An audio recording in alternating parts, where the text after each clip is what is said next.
Assalamualaikum semuanya. Apa kabar kalian? Semoga dalam keadaan sehat dan dilancarkan rezekinya oleh Allah. Amin ya robbal alamin. Dikisahkan pada suatu hari ada seorang pria yang sombong dan suka menghujat Allah di pasar kota Baghdad. Ia sering berteriak lantang, "Jika Allah itu ada, buktikan pada aku. Aku bahkan tidak takut padanya.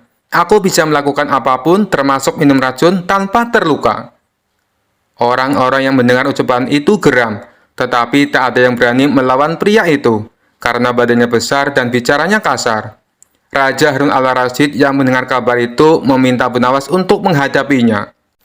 "Aku ingin kau berdebat dengannya, Abu Nawas. Jika kau bisa membungkamnya, aku akan memberimu hadiah besar," perintah sang raja. Abu Nawas mendatangi pria sombong itu di alun-alun. Dengan santai ia berdiri di tengah kerumunan dan berkata, "Wahai Tuan Besar, aku dengar kau merasa berani menantang Allah. Benarkah itu?" "Benar sekali. Apa kau juga ingin menantangku?" "Aku tidak takut pada siapapun, termasuk Tuhanmu," jawab pria itu dengan congkak.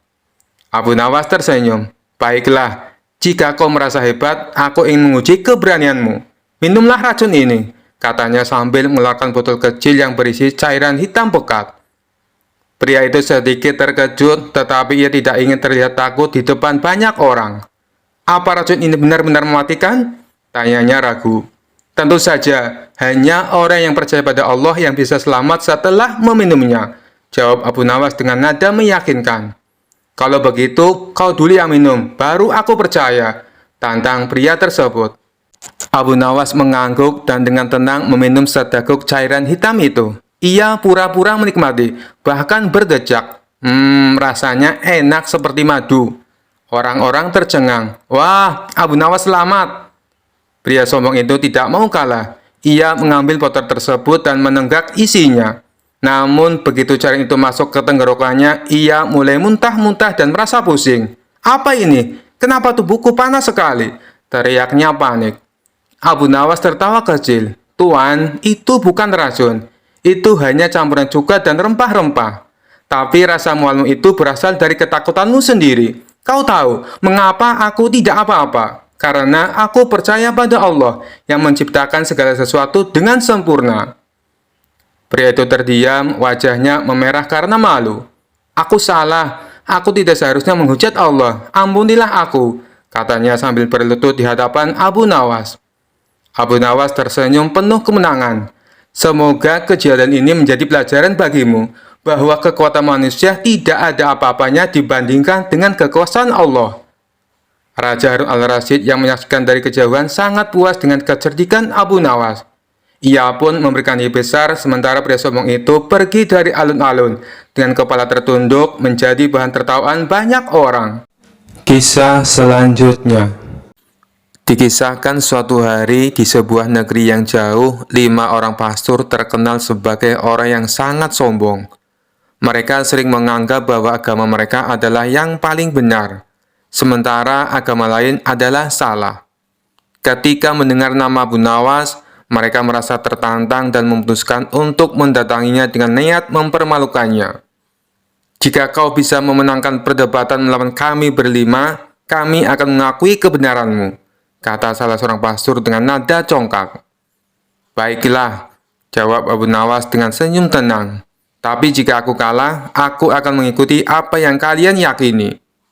Kerumunan mulai berkumpul, tertarik melihat bagaimana kecerdikan Abu Nawas akan menghadapi 5 orang pastor ini. Pastor pertama maju. "Abu Nawas, kau bilang Tuhan itu Esa dan Maha Kuasa. Jika Tuhan Maha Kuasa, mengapa Dia tidak menciptakan dunia tanpa penderitaan?" Abu Nawas tersenyum bijak. "Pernahkah kau melihat pedang tajam?" "Ya, tentu saja," jawab pastor itu. "Jika pedang itu hanya dibuat untuk pajangan dan tidak pernah dipakai untuk berperang, apakah kau akan tahu seberapa kuat dan tajamnya pedang itu?" "Tentu tidak," jawab pastor mulai bingung. "Begitu pula manusia. Tuhan memberi ujian dan penderitaan agar manusia menunjukkan kekuatan iman dan kesabarannya. Tanpa ujian, manusia tidak akan pernah tahu seberapa besar keimanannya kepada Tuhan. Pastor pertama terdiam, tidak bisa membantah logika Abu Nawas. Pastor kedua maju dengan wajah serius. Kalau Tuhan itu ada, mengapa dia tidak menunjukkan dirinya kepada kita? Abu Nawas tertawa kecil. Kau tahu cahaya matahari? Ya, jawab pastor itu. Bisakah kau menatap matahari langsung dalam waktu lama tanpa merasa sakit di mata? Tidak bisa, jawab pastor itu semakin bingung. Begitu pula dengan Tuhan. Kita tidak bisa melihatnya dengan mata kita, karena keagungan dan kemuliaannya jauh lebih dahsyat dari cahaya matahari. Tapi kita bisa merasakan kehadirannya lewat segala ciptaannya di dunia. Pastor kedua terdiam, kehilangan kata-kata. Pastor ketiga mencoba menyerang dari sudut lain. Jika kau bilang Tuhan itu esa, bagaimana mungkin dia menciptakan begitu banyak makhluk yang berbeda-beda? Abu Nawas tersenyum lebar. Coba lihat dirimu dan teman-temanmu. Bukankah kalian berlima berbeda wajah, berbeda tinggi, bahkan berbeda suara, tapi kalian tetap manusia? Iya, jawab pastor itu. Begitu pula Tuhan. Dia esa, tapi kekuasaannya meliputi segala ciptaan yang berbeda-beda. Tuhan yang sama menciptakan langit dan bumi, manusia dan hewan, siang dan malam, karena keesaannya justru terbukti dari kebesaran ciptaannya. Pastor ketiga hanya bisa mengangguk-angguk. Pastor keempat mulai cemas, tapi tetap mencoba peruntungannya. Bagaimana kau bisa yakin bahwa surga dan neraka itu benar-benar ada? Abu Nawas mengambil segelas air dingin dan semangkok sup panas. Mana yang lebih menyegarkan saat kau sedang haus? Tentu saja air dingin, jawab pastor itu. Dan mana yang membuatmu tidak nyaman jika kau memasukkan tangan ke dalamnya? Tanya Abu Nawas sambil menunjuk semangkuk sup panas. Sup panas, jawab pastor itu. Nah, itulah bukti sederhana. Jika di dunia saja ada rasa nyaman dan tidak nyaman, maka di akhirat ada surga sebagai tempat nyaman, dan neraka sebagai tempat tidak nyaman. Logikanya sama. Pastor keempat terdiam, tak mampu menjawab. Pastor kelima yang paling sombong di antara mereka mencoba pertanyaan terakhir. Jika Tuhan itu Maha Pengampun, mengapa Dia tidak mengampuni semua orang tanpa syarat? Abu Nawas tersenyum tipis. Jika ada seorang murid malas yang tidak belajar sama sekali, apakah kau akan berinya nilai tinggi tanpa dia berusaha? Tentu tidak, jawab pastor itu cepat. Begitu pula Tuhan. Tuhan Maha Pengampun, tapi pengampunannya diberikan kepada mereka yang mau bertobat dan berusaha menjadi lebih baik. Pengampunan tanpa syarat hanya akan membuat manusia lalai dan tidak bertanggung jawab. Pastor kelima pun terdiam, tak mampu membantah Abu Nawas. Setelah mendengar semua jawaban Abu Nawas, kelima pastor itu saling berpandangan. Mereka akhirnya mengakui kekalahan mereka.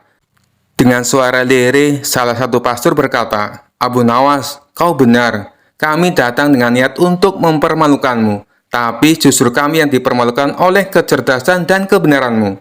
Ajaran kami lebih banyak tentang keimananmu.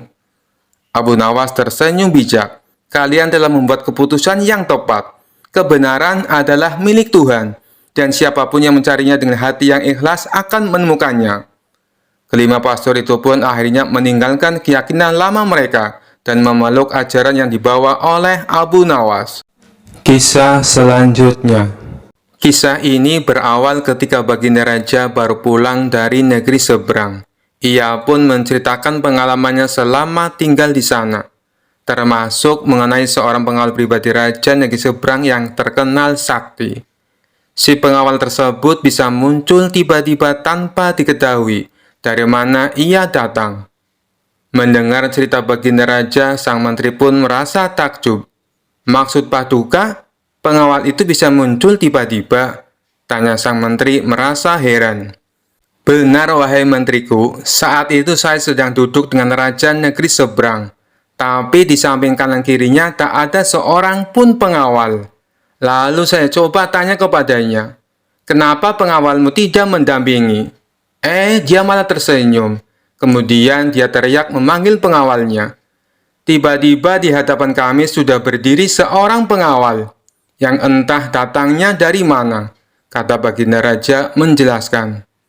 Bisa jadi pengawal tersebut sebenarnya adalah jin paduka, timpal sang menteri. Mungkin juga bisa jadi dia adalah jin, balas Baginda Raja. Setelah mendengar cerita tersebut, sang menteri muncul ide akan sebuah tantangan. Kemudian ia mengungkapkan idenya tersebut kepada Baginda Raja.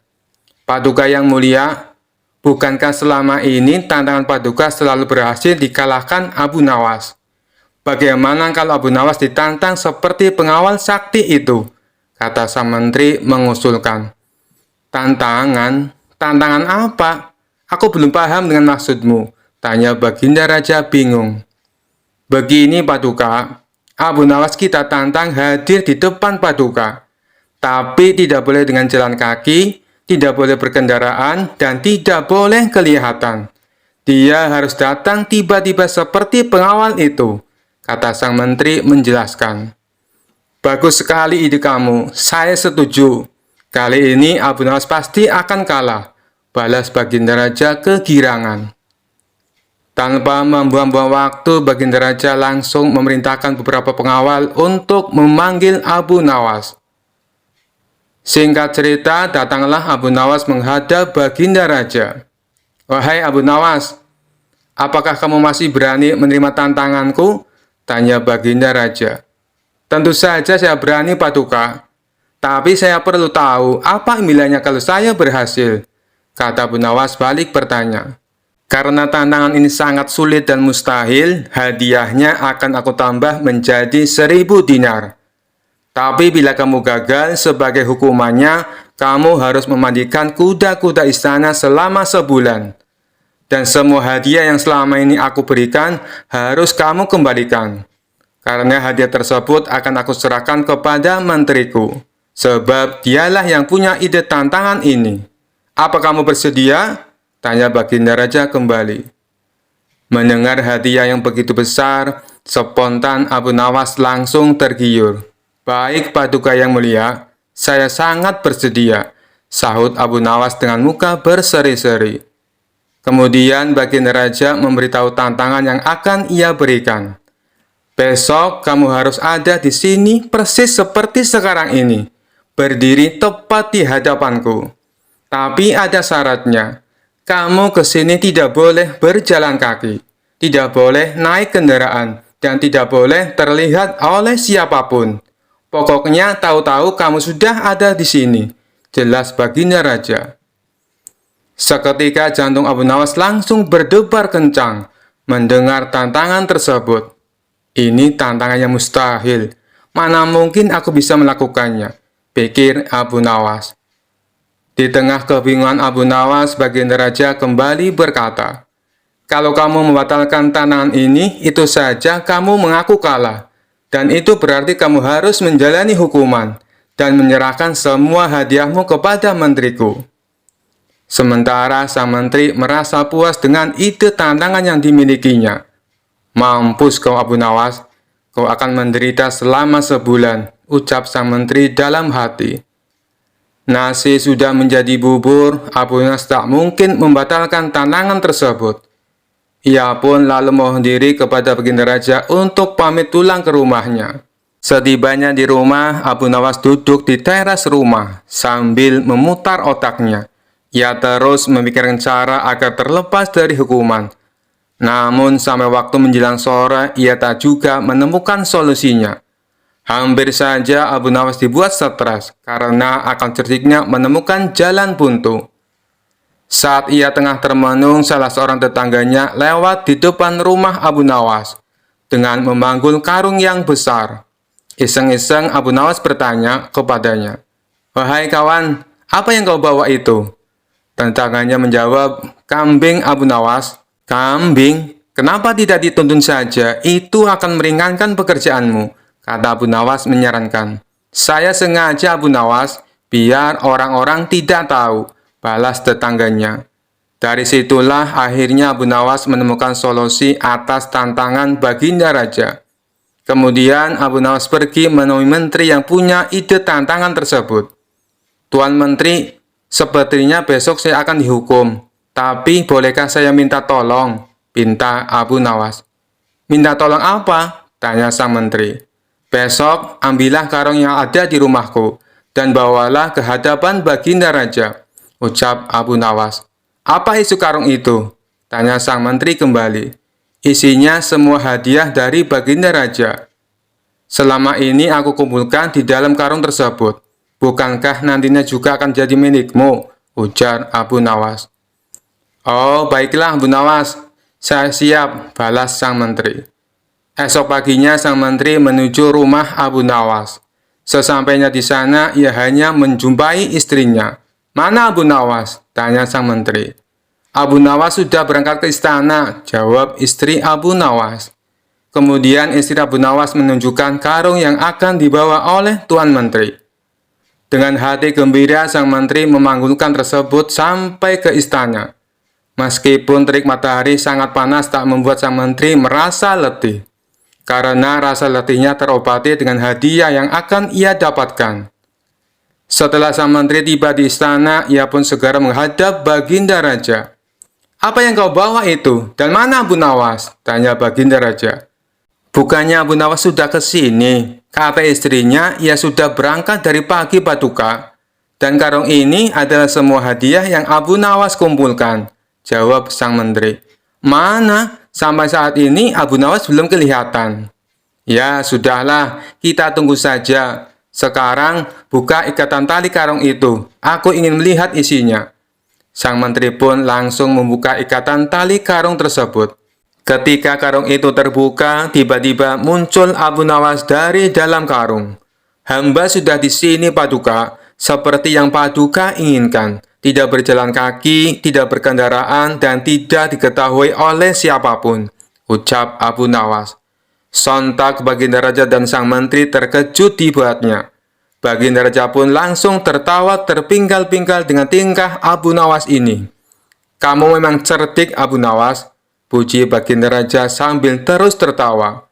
Sementara sang menteri yang punya ide tantangan ini malah mendapatkan sial. Ia bukan hanya gagal mendapatkan hadiah, tapi tanpa ia sadari, ia malah membantu Abu Nawas dalam menjalankan tantangannya. Kisah selanjutnya. Al-Kisah, datanglah segerombolan prajurit dari istana atas perintah Raja Harun al-Rasyid untuk menangkap Abu Nawas di kediamannya. Abu Nawas dikabarkan telah menghilang cukup lama entah kemana. Tidak ada satupun yang tahu keberadaannya saat itu, termasuk istrinya sendiri. Tiba-tiba ia muncul dari persembunyiannya itu dan pulang kembali ke rumah untuk menemui istrinya. Suamiku, para prajurit kerajaan tadi pagi mencarimu. Ya istriku, ini urusan gawat. Aku baru saja menjual Sultan Harun al-Rasyid menjadi budak. Apa? Raja kujadikan budak. Kenapa kau lakukan itu suamiku? Supaya dia tahu, di negerinya ada praktek jual beli budak. Dan jadi budak itu sengsara. Sebenarnya maksudmu baik, tapi Baginda pasti marah. Buktinya, para prajurit diperintahkan untuk menangkapmu. Menurutmu, apa yang akan dilakukan Sultan Harun al-Rasyid kepadaku? Pasti kau akan dihukum berat. Gawat, aku akan mengerahkan ilmu yang kusimpan. Abu Nawas masuk ke dalam, ia mengambil air wudhu lalu mendirikan sholat 2 rakaat. Kemudian berpesan kepada istrinya apa yang harus dilakukan ketika Baginda Raja datang. Tidak berapa lama kemudian tetangga Abu Nawas geger, karena istri Abu Nawas menjerit-jerit. Ada apa? Tanya tetangga Abu Nawas sambil tergopoh-gopoh. Suamiku mati. Hah? Abu Nawas mati? Iya. Kini kabar kematian Abu Nawas tersebar ke seluruh pelosok negeri. Baginda Raja terkejut, kemarahan dan kegeraman beliau agak surut mengingat Abu Nawas adalah orang yang paling pintar menyenangkan dan menghibur Baginda Raja. Baginda Raja beserta beberapa pengawal istana beserta tabib istana segera menuju rumah Abu Nawas. Tabib segera memeriksa Abu Nawas. Sesaat kemudian, Ia memberi laporan kepada Baginda Raja bahwa Abu Nawas memang telah mati beberapa jam yang lalu. Setelah melihat sendiri tubuh Abu Nawas terbujur kaku tak berdaya, Baginda Raja merasa terharu dan meneteskan air mata. Beliau bertanya kepada istri Abu Nawas, "Adakah pesan terakhir Abu Nawas untukku?" "Ada paduka yang mulia," kata istri Abu Nawas sambil menangis. "Katakanlah," kata Baginda Raja. "Suami hamba Abu Nawas memohon sudilah kiranya Baginda Raja mengampuni semua kesalahannya, baik di dunia maupun di akhirat di depan rakyat," kata istri Abu Nawas terbata-bata. "Baiklah, kalau itu permintaan Abu Nawas," kata Baginda Raja menyanggupi. Jenazah Abu Nawas diusung di atas keranda. Kemudian Baginda Raja mengumpulkan rakyatnya di tanah lapang. Beliau berkata, "Wahai rakyatku, dengarkanlah bahwa hari ini aku, Sultan Harun al-Rasyid, telah memaafkan segala kesalahan Abu Nawas yang telah diperbuat terhadap diriku dari dunia hingga akhirat, dan kalianlah sebagai saksinya." Tiba-tiba dari dalam keranda yang terbungkus kain hijau terdengar suara keras, "Syukur!" Seketika pengusung jenazah ketakutan, apalagi melihat Abu Nawas bangkit berdiri seperti mayat hidup. Seketika rakyat yang berkumpul lari tunggang langgang, bertubrukan dan banyak yang jatuh terkilir. Abu Nawas sendiri segera berjalan ke hadapan Baginda Raja. Pakaiannya yang putih-putih bikin Baginda Raja keder juga. "Kau sebenarnya mayat hidup atau memang kau hidup lagi?" tanya Baginda Raja dengan gemetar. "Hamba masih hidup, tuanku. Hamba mengucapkan terima kasih yang tak terhingga atas pengampunan tuanku." "Jadi kau masih hidup?" "Ya Baginda, segar bugar. Buktinya, kini hamba merasa lapar dan ingin segera pulang." "Kurang ajar. Ilmu apa yang kau pakai, Abu Nawas?" "Ilmu dari Maha Guru Sufi, guru hamba yang sudah meninggal dunia. Ajarkan ilmu itu kepadaku." "Tidak mungkin, Baginda. Hanya guru hamba yang mampu melakukannya. Hamba tidak bisa mengajarkannya sendiri." "Dasar pelit," Baginda Raja menggerutu kecewa. Kisah selanjutnya. Dikisahkan suatu pagi yang cerah, Abu Nawas sedang berjalan-jalan di pasar. Ia merasa lapar, tetapi dompetnya sedang kosong. Saat ia melewati sebuah gerobak gorengan, aroma lezat dari gorengan panas membuat perutnya berbunyi keras. Penjual gorengan yang melihat Abu Nawas berhenti di dekat gerobaknya langsung tersenyum dan berkata, "Silakan Abu Nawas, gorengan ini baru saja matang, panas dan renyah." Abu Nawas tersenyum balik dan menjawab, "Aku hanya ingin menikmati aromanya saja. Jangan khawatir, aku tidak akan mengambil apapun tanpa izinmu." Maka Abu Nawas berdiri di sana sambil menghirup aroma gorengan. Setiap kali ia mencium aroma itu, ia pura-pura mengunyah seolah-olah sedang makan. Orang-orang di sekitar yang melihat itu tertawa kecil, tetapi mereka tahu bahwa Abu Nawas memang suka bertingkah aneh. Setelah beberapa saat, Abu Nawas bersiap pergi. Tetapi tiba-tiba penjual gorengan itu menghentikannya. "Abu Nawas, kau harus membayar," kata penjual gorengan. "Bayar? Aku kan tidak memakan apapun," jawab Abu Nawas heran. "Benar, kau memang tidak memakan gorengan, tapi kau sudah menikmati aromanya. Itu juga ada harganya," balas penjual gorengan dengan tegas. Orang-orang yang mendengar perdebatan itu mulai berkumpul. Mereka penasaran bagaimana Abu Nawas akan menghadapi situasi ini. Abu Nawas berpikir sejenak, lalu tersenyum dan berkata, "Baiklah, jika kau merasa aku harus membayar aroma gorenganmu, aku akan membayarnya dengan adil." Abu Nawas mengeluarkan beberapa koin dari sakunya, lalu menggoyang-goyangkannya di depan wajah penjual gorengan. Koin-koin itu berbunyi. "Apa maksudmu, Abu Nawas?" tanya si penjual dengan bingung. "Aku membayar aroma gorenganmu dengan bunyi koinku. Kau memberiku aroma, aku memberimu bunyi. Adil bukan?" jawab Abu Nawas dengan santai. Semua orang yang mendengar jawaban Abu Nawas tertawa terbahak-bahak.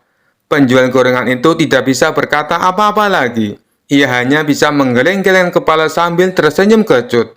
Akhirnya penjual itu pun mengalah dan membiarkan Abu Nawas pergi tanpa membayar. Kisah selanjutnya. Suatu hari Abu Nawas terlibat dalam sebuah perdebatan dengan seorang Yahudi yang cerdas dan suka berargumen. Orang Yahudi itu terkenal sering mengajukan pertanyaan-pertanyaan sulit untuk menguji kepercayaan orang lain. Kali ini ia memutuskan untuk menantang Abu Nawas dalam sebuah perdebatan tentang keberadaan siksa kubur. Yahudi itu mendatangi Abu Nawas dengan senyum sinis dan langsung bertanya, "Abu Nawas, kau ini terkenal cerdik, tapi aku ingin tahu apakah kau bisa menjawab pertanyaanku. Apakah benar siksa kubur itu ada? Bagaimana bisa ada sesuatu setelah mati, padahal tubuh sudah tidak hidup lagi?" Abu Nawas yang tenang seperti biasa tersenyum dan membalas, "Tentu saja siksa kubur itu ada, wahai sahabatku. Hanya karena kita tidak bisa melihatnya dengan mata kepala sendiri, bukan berarti itu tidak ada." Yahudi itu tertawa kecil dan berkata, "Kau hanya mengikuti keyakinan buta, Abu Nawas. Buktikan padaku bahwa siksa kubur itu ada. Karena selama ini aku belum pernah mendengar seseorang keluar dari kuburnya dan memberitahu bahwa dia mengalami siksa." Abu Nawas mengelus jenggotnya, berpikir sejenak, lalu berkata dengan nada serius, "Baiklah, kalau kau ingin bukti, aku akan memberimu bukti sekarang juga. Tapi aku butuh bantuanmu sedikit." Yahudi itu penasaran dan setuju. "Baik, aku siap membantumu, Abu Nawas. Apa yang harus kulakukan?" Abu Nawas lalu menunjuk sebidang tanah di dekatnya dan berkata, "Pertama-tama, kita harus menggali lubang kecil. Kau akan masuk ke dalamnya, dan aku akan menutupmu dengan tanah sejenak. Kemudian, aku akan bertanya apakah kau merasakan sesuatu. Jika kau merasakan apapun, mungkin itu bisa menjadi bukti bahwa siksa kubur itu memang ada." Yahudi itu tertawa terbahak-bahak mendengar ide Abu Nawas. "Abu Nawas, kau ini benar-benar lucu. Aku tidak merasakan apa-apa karena aku masih hidup. Baiklah, mari kita coba." Mereka pun mulai menggali sebuah lubang kecil. Setelah selesai, Yahudi itu dengan percaya diri masuk ke dalam lubang tersebut. Dan Abu Nawas menutupinya dengan tanah hingga hanya kepala sendiri yang terlihat. Orang-orang yang melihat kejadian itu mulai berkerumun, penasaran apa yang akan dilakukan Abu Nawas selanjutnya. Setelah Yahudi itu berada di dalam lubang, Abu Nawas berdiri di sampingnya, kemudian berkata, "Nah, bagaimana rasanya? Kau merasa nyaman di dalam sana?" Yahudi itu tertawa sambil berkata, "Tentu saja, ini hanya lubang biasa. Aku tidak merasakan apa-apa." Abu Nawas tersenyum licik dan dengan tiba-tiba berteriak keras, "Wahai para pengawal, bawa air keranjang dan tikus tanah." Pengawal yang kebingungan mengikuti perintah Abu Nawas langsung bergegas. Mendengar perintah aneh itu, Yahudi yang tadinya tertawa-tawa mulai merasa cemas. "Untuk apa kau memanggil air dan tikus, Abu Nawas?" Dengan wajah tenang, Abu Nawas menjawab, "Oh, aku hanya ingin memberikan sedikit hiburan untukmu di dalam lubang itu. Kita akan siramkan air dingin supaya kau merasakan sensasi beku. Dan tikus-tikus tanah ini akan menggali di sekitarmu. Mungkin mereka akan berusaha mengunyah sepatumu juga." Mendengar penjelasan itu, Yahudi itu langsung pucat dan mulai merasa tidak nyaman. "Hai Abu Nawas, aku bercanda. Keluarkan aku dari sini. Aku tidak mau ada air dingin atau tikus tanah." Abu Nawas pura-pura terkejut. "Oh, kau takut? Tapi bukankah tadi kau berkata bahwa kau tidak merasakan apa-apa di dalam lubang? Mengapa tiba-tiba kau khawatir?" Yahudi itu mulai panik. "Abu Nawas, keluarkan aku dari sini sekarang. Aku minta maaf telah menantangmu.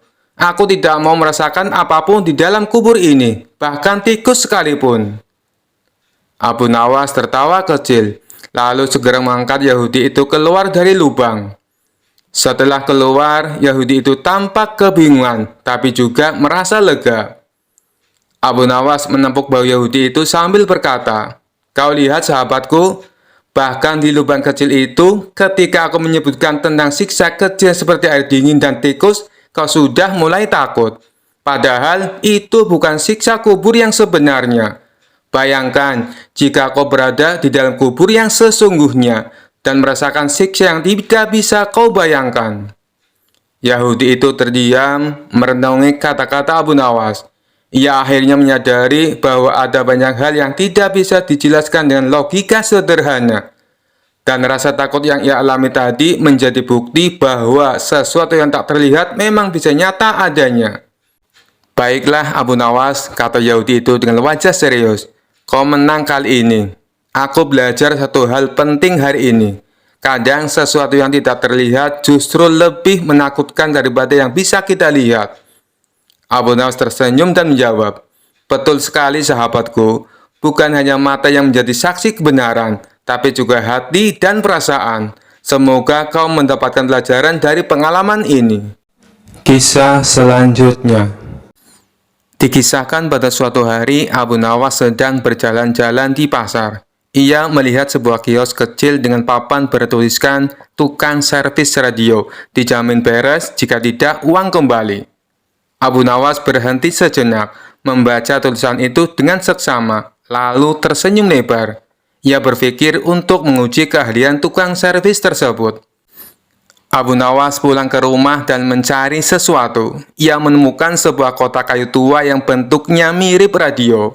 Dengan sedikit kreativitas, ia menambahkan beberapa tombol palsu dari kayu dan sebuah antena bengkok. Kotak itu kini terlihat seperti radio tua yang sudah rusak. Ia membawa radio itu ke kios tukang servis.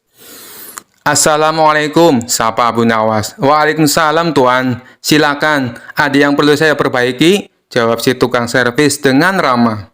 Abu Nawas menyerahkan radio itu sambil berkata, "Radio ini sudah lama tidak menyala, tolong perbaiki agar kembali berfungsi dengan baik." Tukang servis menerima radio itu, memperhatikan sebentar lalu bertanya, "Ini radio jenis apa ya? Kok kelihatannya unik sekali?" Abu Nawas menjawab dengan serius, "Ini radio keluaran kuno, warisan nenek moyangku. Tetapi kalau kau berhasil memperbaikinya, aku akan memberimu bayaran ekstra."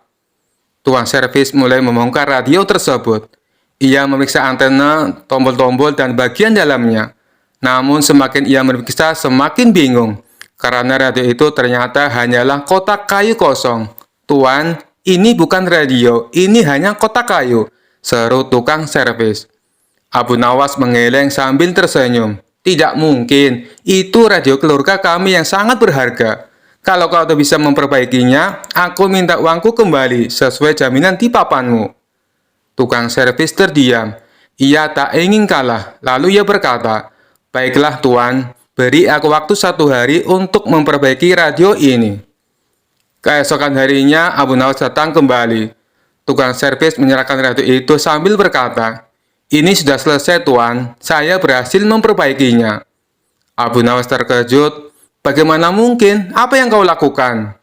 Tukang servis menjawab sambil tersenyum, "Saya memasang kembali semua komponen yang rusak, membersihkan antena dan menyelaraskan tombol-tombolnya. Sekarang radio ini dalam kondisi terbaik." Abu Nawas memeriksa radio itu lalu berkata, "Tapi kenapa tidak ada suara apapun?" Tukang servis menjawab, "Karena radio ini jenis kuno Tuan. Radio ini hanya menyala jika pemiliknya bernyanyi sendiri. Silakan coba." Abu Nawas tertawa terbahak-bahak. Ia mengakui kecerdikan tukang servis tersebut. "Baiklah, kau menang kali ini. Ini bayaranmu dan tambahan uang ekstra seperti janjiku." Tukang servis tersenyum puas, sementara Abu Nawas pulang dengan hati lega, meskipun ia tidak berhasil menjebak tukang servis yang cerdik tersebut. Sejak saat itu, mereka berdua menjadi sahabat baik dan sering berbagi cerita lucu. Kisah selanjutnya. Suatu hari, terdengar kabar di seluruh negeri bahwa seorang pria super kuat dari negeri asing yang dikenal sebagai Superman telah datang. Dengan kekuatan yang luar biasa, ia bisa terbang, memiliki pandangan tembus pandang, dan mampu mengangkat gunung dengan satu tangannya. Raja yang penasaran segera ingin mengundang Superman ke istana. untuk melihat seberapa hebat kekuatan yang dimilikinya. Tentu saja Abu Nawas juga mendengar kabar tersebut. Dengan cerdik, ia sudah menyiapkan sesuatu yang akan membuat semua orang terhibur. Ketika raja memanggilnya, Abu Nawas datang dengan senyum lebar di wajahnya. "Abu Nawas," kata raja, "aku ingin mengadakan pertandingan persahabatan antara kau dan Superman. Aku ingin tahu, apakah kecerdikanmu bisa mengalahkan kekuatan super yang dia miliki?" Abu Nawas tanpa ragu sedikit pun menjawab dengan nada serius tapi kocak. "Tentu, tuanku. Hamba siap melawan siapa saja, bahkan Superman. Tapi hamba hanya butuh sedikit persiapan." Raja tersenyum lebar, tak sabar ingin melihat pertandingan yang seru ini. Ketika hari pertandingan tiba, arena sudah dipenuhi oleh para penonton yang penasaran. Di satu sisi, Superman berdiri dengan gagah, memakai jubah merahnya yang berkibar, dan otot-ototnya yang terlihat sangat kuat. Di sisi lain, Abu Nawas datang dengan pakaian biasa, tampak tenang, dan bahkan membawa tikar kecil yang digulung di pundaknya. Superman yang ingin bersikap ramah menyapa Abu Nawas. "Hei Abu Nawas, apa kau siap untuk bertanding melawan aku?" Abu Nawas dengan tenang berkata, "Tentu saja, tapi Superman, kita akan bertanding dengan syarat yang adil." Superman sedikit bingung, tapi ia tetap tersenyum. "Apa syaratnya, Abu Nawas?" Abu Nawas menjawab, "Kau kan terkenal dengan kekuatan luar biasa, jadi kita akan mengadakan pertandingan mengadu kekuatan. Tapi karena aku tidak sekuat dirimu, kita akan bertanding dalam hal yang lebih setara. Siapa yang paling kuat bertahan di satu tempat dalam waktu yang lama tanpa bergerak, dia yang menang." Superman tertawa, "Itu mudah bagiku. Jadi, kau ingin kita berdiri diam selama mungkin?" Abu Nawas mengangguk, "Iya, benar. Tapi sebelum kita mulai, aku akan sedikit bersiap." Lalu Abu Nawas mulai membentangkan tikarnya di tanah dan berbaring santai di atasnya. Ia mengambil pantat kecil dari balik bajunya dan meletakkannya di bawah kepala. "Nah, aku sudah siap," katanya santai sambil tersenyum. Superman yang kebingungan bertanya, "Kau akan bertanding sambil berbaring?" Abu Nawas mengangguk, "Tentu saja, kau kan terkenal sebagai pahlawan yang tak bisa dikalahkan. Jadi, sepertinya adil jika aku sedikit santai. Lagi pula, ini soal siapa yang bisa paling lama tidak bergerak, bukan?" Superman tersenyum percaya diri. "Baiklah, aku akan berdiri di sini tanpa bergerak selama yang kau mau." Maka dimulailah pertandingan mereka. Superman berdiri tegak dengan tubuh kaku, sementara Abu Nawas berbaring santai menikmati waktu. Beberapa menit berlalu, Superman tetap berdiri kokoh. Abu Nawas, ia bahkan sempat tertidur sebentar dan mendengkur pelan. 1 jam kemudian, Superman mulai merasa kakinya pegal. Ia mulai sedikit bergeser ke kiri dan ke kanan, tapi tetap berusaha bertahan. Sedangkan Abu Nawas tanpa beban melanjutkan tidurnya dengan nyaman. Setelah 2 jam, keringat mulai bercucuran dari dahi Superman. Meski dia super kuat, ternyata berdiri tanpa bergerak begitu lama membuat otot-ototnya tegang. Sementara itu, Abu Nawas bangun dari tidurnya, menguap dan berkata, "Wah, tidurku enak sekali. Bagaimana Superman? Kau masih kuat?" Superman yang mulai kelelahan mencoba tetap berdiri, tapi akhirnya berkata, "Abu Nawas, aku menyerah. Ini terlalu sulit. Kau menang." Raja yang menyaksikan semua itu tertawa terbahak-bahak. "Abu Nawas, sekali lagi kau berhasil mengalahkan lawanmu dengan kecerdikanmu.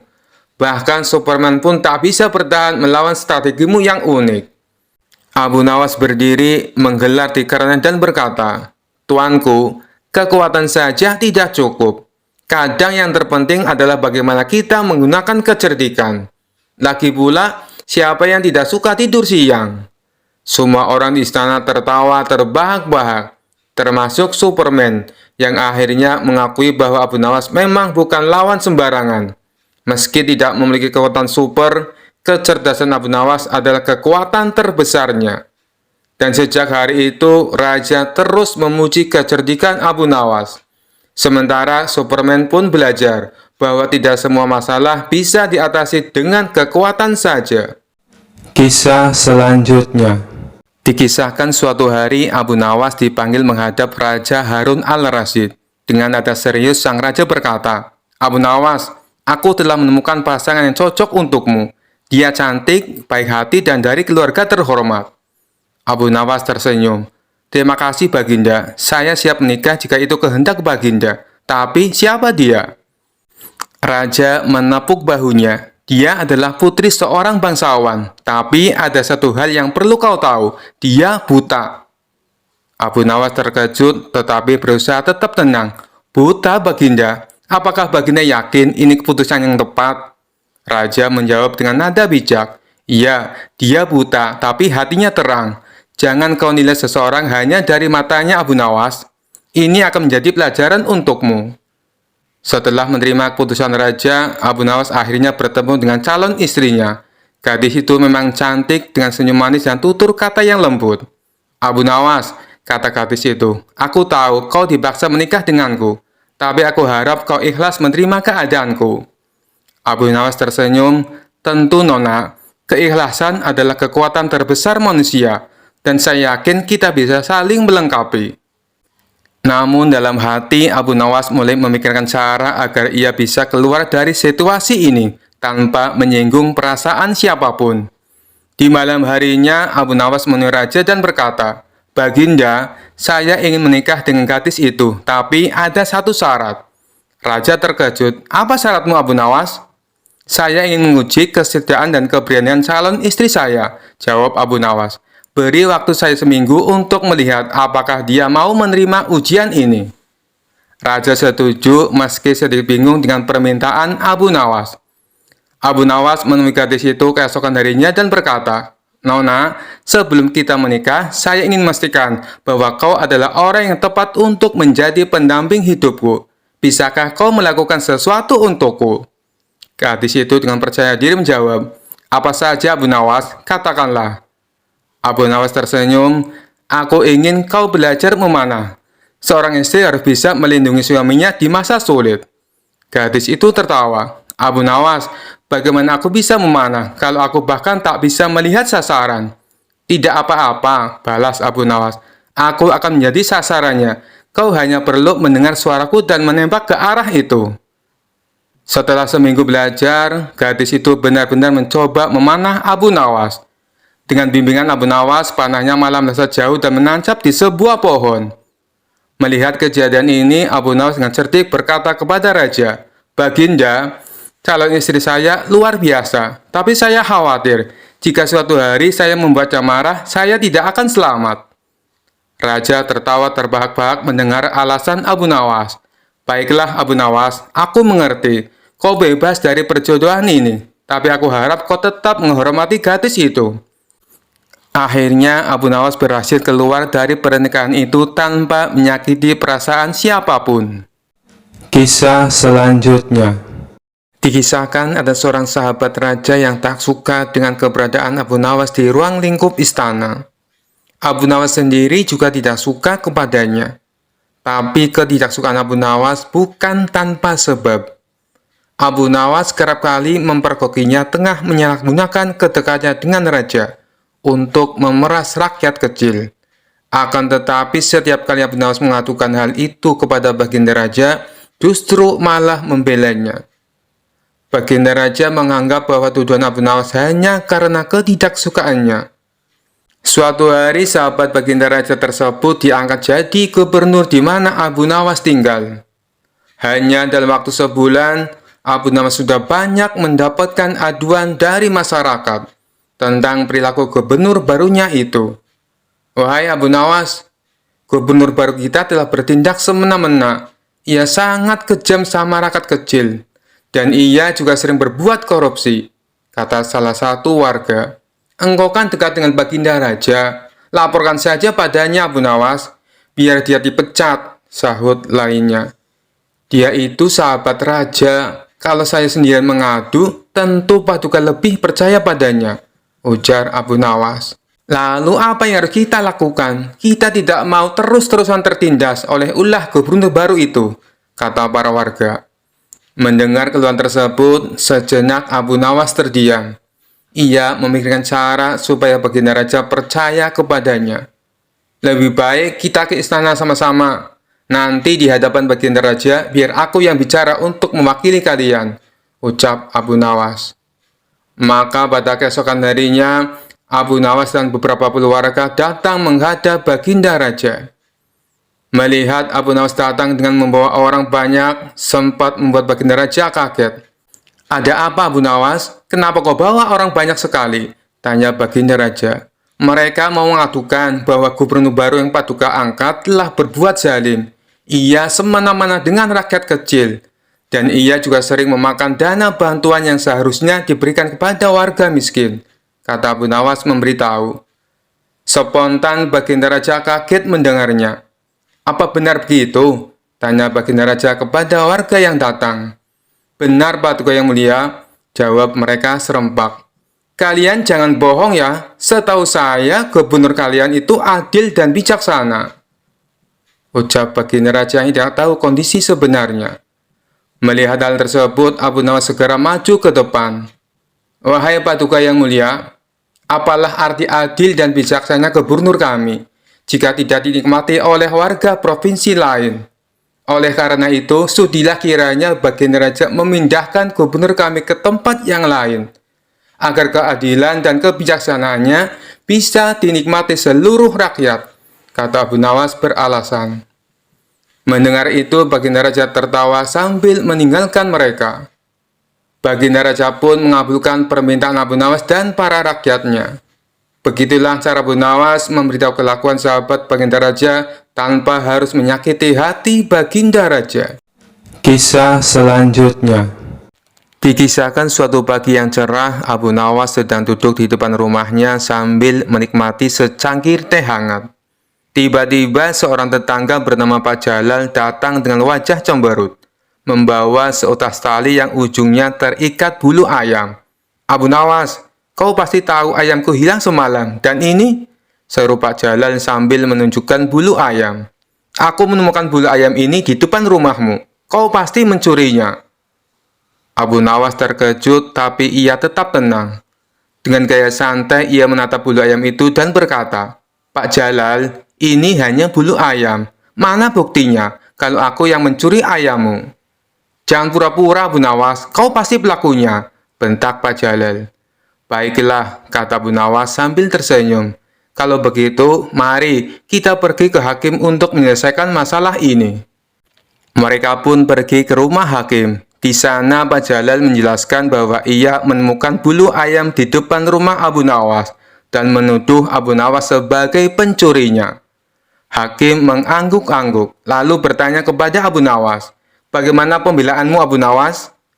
Dengan tenang Abu Nawas menjawab, Yang mulia, jika bulu ayam di depan rumah saya dijadikan bukti bahwa saya mencuri ayam, maka jika saya menemukan rambut di depan rumah Pak Jalal, apakah itu berarti saya boleh menuduh Pak Jalal mencuri istri saya? Hakim dan semua orang yang mendengar itu langsung tertawa terbahak-bahak. Pak Jalal pun terdiam dengan wajah merah padam karena malu. Hakim berkata, Pak Jalal, tuduhanmu tidak berdasar. Hanya karena ada bulu ayam di depan rumah Abu Nawas, bukan berarti dia mencuri ayammu. Ulanglah dan carilah ayammu dengan cara yang benar. Pak Jalal akhirnya pergi dengan wajah kesal. Sementara Abu Nawas pulang ke rumahnya sambil tersenyum puas. Sejak saat itu tidak ada lagi yang berani menuduh Abu Nawas tanpa bukti yang jelas, karena mereka tahu betapa cerdiknya Abu Nawas. Kisah selanjutnya. Dikisahkan di suatu kota ada seorang pendeta muda yang terkenal sombong. Ia selalu merasa dirinya paling pandai dan suka mempermalukan orang di depan umum. Suatu hari ia mendengar tentang Abu Nawas, seorang yang terkenal cerdik dan penuh akal. Pendeta muda itu berpikir, aku harus memperlukan Abu Nawas di depan semua orang, supaya orang-orang tahu aku lebih pintar. Ia lalu mengatur rencana licik. Pendeta muda mengundang Abu Nawas ke gereja dengan alasan ingin berdiskusi soal ilmu pengetahuan. Karena Abu Nawas dikenal tidak pernah menolak tantangan, ia pun datang ke gereja dengan senyuman. Begitu Abu Nawas masuk, pendeta muda itu berdiri di depan banyak jemaat dan berkata dengan suara lantang, "Abu Nawas, kau adalah tamu di sini, dan sebagai tamu kau harus menjawab 3 pertanyaanku. Jika kau tidak bisa menjawab, maka aku akan menyuruhmu keluar dengan rasa malu." Abu Nawas tetap tenang dan tersenyum. "Baiklah, tanyakan apa saja. Tapi jika aku bisa menjawab, kau harus menyiapkan makan malam yang enak untukku." Pendeta muda setuju dengan penuh rasa percaya diri. Pertanyaan yang pertama, apa yang paling dekat dengan kita di dunia ini?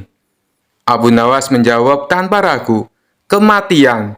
Sebab tak ada yang tahu kapan ia akan datang, dan ia selalu mengikuti kita kemanapun kita pergi." Pendeta muda terdiam, tak menyangka Abu Nawas bisa menjawab dengan begitu cepat dan bijak. Pertanyaan yang kedua, apa yang paling berat di dunia ini? Abu Nawas tersenyum dan berkata, "Menahan nafsu dan amarah. Banyak orang kuat mengangkat beban berat, tapi sedikit yang mampu menahan dirinya sendiri." Para jemaat mengangguk setuju mendengar jawaban Abu Nawas. Sementara pendeta muda mulai terlihat gugup. Pertanyaan yang ketiga, apa yang paling ringan di dunia ini? Abu Nawas dengan tenang menjawab, "Meninggalkan ibadah dan kebaikan. Banyak orang dengan mudah meninggalkannya hanya karena alasan sepele." Pemuda muda terdiam, ia tahu bahwa semua jawaban Abu Nawas benar dan sangat bijaksana. Para jemaat pun mulai berbisik-bisik memuji kecerdasan Abu Nawas. Karena merasa dipermalukan di depan umum, pendeta muda mencoba trik terakhirnya. "Baiklah, kau menjawab semua pertanyaan dengan baik. Tapi sebelum aku menyiapkan makan malam untukmu, aku ingin melihat apakah kau benar-benar cerdik. Bisakah kau menghilang dari tempat ini tanpa berjalan keluar lewat pintu?" Abu Nawas tersenyum lebar dan berkata, "Tentu saja." Ia lalu duduk tenang, memejamkan mata dan berkata, "Sekarang aku sudah tidak ada di sini, karena jiwaku sudah melayang jauh ke negeri lain. Yang tinggal hanya tubuhku, jadi aku sudah hilang." Semua orang tertawa terbahak-bahak mendengar kecerdikan Abu Nawas. Sementara pendeta muda hanya bisa menahan malu. Akhirnya, ia memenuhi janjinya dengan menghidangkan makan malam yang enak untuk Abu Nawas. Kisah selanjutnya. Dikisahkan pada suatu hari, seorang Yahudi kaya di kota Baghdad merasa iri dengan kepopuleran Abu Nawas yang dikenal cerdas dan dihormati banyak masyarakat. Ia pun berniat menjebak Abu Nawas agar terperangkap dalam aib besar dan dipermalukan di depan Raja Harun al-Rasyid. Yahudi itu mengundang Abu Nawas ke rumahnya dengan alasan ingin berdiskusi tentang ilmu pengetahuan. Abu Nawas yang selalu bersikap ramah kepada siapa saja menerima undangan itu tanpa curiga. Saat tiba di rumah Yahudi tersebut, Abu Nawas disuguhi makanan dan minuman yang mewah.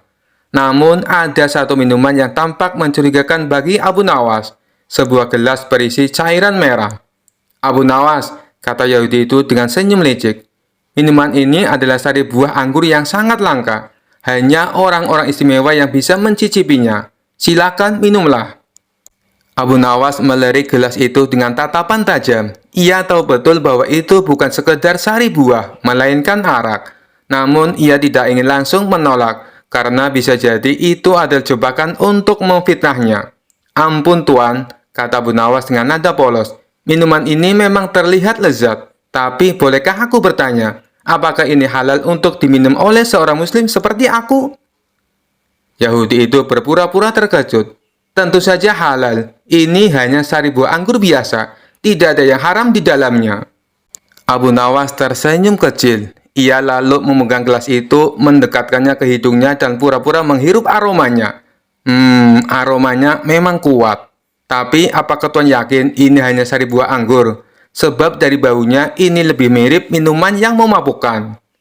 Yahudi itu merasa tersudut, tetapi tetap berusaha memaksa. "Minumlah saja Abu Nawas, tidak ada yang perlu kau khawatirkan." Abu Nawas lalu berdiri dan berkata dengan lantang, Jika kau yakin ini halal, maka minumlah terlebih dahulu di depanku. Sebab sebagai tuan rumah, kau harus memberi contoh kepada tamumu." Yahudi itu terkejut dan mulai panik. Ia mencoba mencari alasan, tetapi Abu Nawas tidak memberinya kesempatan. "Kau ragu-ragu, maka aku akan membawanya ke istana dan meminta Raja Harun al-Rasyid untuk menilai apakah minum ini halal atau tidak. Jika ini arak, kau akan dihukum berat karena mencoba menjebakku." Mendengar ancaman itu, Yahudi tersebut gemetar ketakutan. Ia akhirnya mengakui bahwa itu adalah arak dan meminta maaf kepada Abu Nawas. "Maafkan aku, Abu Nawas. Aku hanya ingin melihat apakah kau akan melanggar agamamu atau tidak," kata Yahudi itu dengan suara lirih. Abu Nawas tersenyum dan berkata, "Lain kali, jika kau ingin menjebak seseorang, pastikan dulu dia bukan Abu Nawas." Yahudi itu pun malu, sementara Abu Nawas pulang dengan hati lega, membawa kemenangan lain atas kecerdikannya. Kisah selanjutnya. Dikisahkan pada suatu hari, raja memutuskan untuk mengadakan pengadilan terbuka di istana. Semua orang di kota diundang untuk menyaksikan jalannya persidangan. Kali ini kasusnya adalah tentang dua orang petani yang memperebutkan seekor ayam. Kedua petani itu saling berdebat dengan sengit. "Ini ayam saya sudah memeliharanya sejak kecil," kata petani pertama. "Tidak mungkin, ini ayam saya. Dia hilang dari kandang saya seminggu yang lalu," sanggah petani kedua. Raja yang memimpin pengadilan mulai bingung karena kedua petani memiliki alasan yang sama kuat. Raja pun memanggil Abu Nawas untuk memberikan solusi seperti biasanya. Abu Nawas datang dengan senyum lebar. "Baginda, izinkan saya menyelesaikan masalah ini dengan cara yang adil dan bijaksana." Raja setuju. "Baiklah Abu Nawas, apa rencanamu?" Abu Nawas mendekati ayam tersebut lalu berkata, "Ayam ini pasti tahu siapa pemilik aslinya. Karena itu, biarkan ayam ini menjadi saksi di pengadilan." Semua orang yang hadir langsung tertawa mendengar ide konyol tersebut. Namun Abu Nawas tetap serius. "Baginda, saya membutuhkan waktu sebentar untuk berbicara dengan ayam ini. Izinkan saya membawanya keluar sebentar." Dengan izin raja, Abu Nawas membawa ayam tersebut keluar dari ruang sidang. Beberapa saat kemudian, ia kembali dengan ayam tersebut dan tersenyum puas. "Bagaimana hasilnya?" tanya raja penasaran. "Baginda, ayam ini sudah memberitahu saya siapa pemiliknya," kata Abu Nawas sambil mengangkat ayam tersebut. Semua orang terkejut. "Bagaimana caranya ayam bisa bicara?" tanya sang raja. "Baginda, ayam ini tidak berbicara dengan kata-kata, tapi dengan caranya sendiri," jawab Abu Nawas. "Saya menggoda ayam ini dengan segenggam jagung. Ayam ini langsung berlari mendekati petani pertama tanpa ragu-ragu. Itu berarti dia adalah pemilik aslinya, karena ayam ini mengenali pemiliknya yang biasanya memberi makan." Raja tersenyum puas mendengar penjelasan Abu Nawas. "Luar biasa Abu Nawas, kau memang cerdas." Petani kedua pun akhirnya mengakui kebohongannya dan meminta maaf. Pengadilan ditutup dengan tawa semua orang, sementara Abu Nawas sekali lagi menjadi pahlawan dengan kecerdasannya. Pesan moral dari kisah ini adalah kebenaran akan selalu terungkap, bahkan dengan cara yang paling sederhana sekalipun. Kisah selanjutnya. Dikisahkan pada suatu hari, Abu Nawas sedang berjalan-jalan di kota. Ia melewati sebuah gereja besar, dan dari dalam terdengar suara ramai. Karena penasaran, Abu Nawas memutuskan untuk masuk. Di dalam, ia melihat dua pendeta sedang berdebat sengit. Salah satu pendeta melihat Abu Nawas dan berkata, "Hei orang asing, kau terlihat cerdas. Maukah kau menjadi penengah kami?" Abu Nawas tersenyum. "Tentu saja, asalkan aku mendapat makan siang gratis setelah ini." Kedua pendeta setuju, dan mereka menjelaskan perdebatan mereka. Pendeta pertama berkata, "Aku yakin bahwa yang paling penting di dunia ini adalah kekayaan. Karena dengan uang kita bisa melakukan apa saja." Pendeta kedua membantah, "Tidak, yang paling penting adalah ilmu. Karena tanpa ilmu, kekayaan tidak ada artinya." Abu Nawas berpikir sejenak lalu berkata, "Kalian berdua benar, tetapi kalian juga salah. Kedua pendeta bingung, apa maksudmu? Abu Nawas menjelaskan, kekayaan memang penting, tetapi tanpa ilmu kekayaan bisa habis. Di sisi lain, ilmu juga penting, tetapi tanpa kekayaan, ilmu sulit untuk dimanfaatkan sepenuhnya. Jadi, yang paling penting adalah aku. Keduanya semakin bingung. Mengapa kau yang paling penting? Abu Nawas tersenyum licik. Karena aku yang memutuskan siapa di antara kalian yang benar. Dan sekarang aku lapar. Mana makan siangku?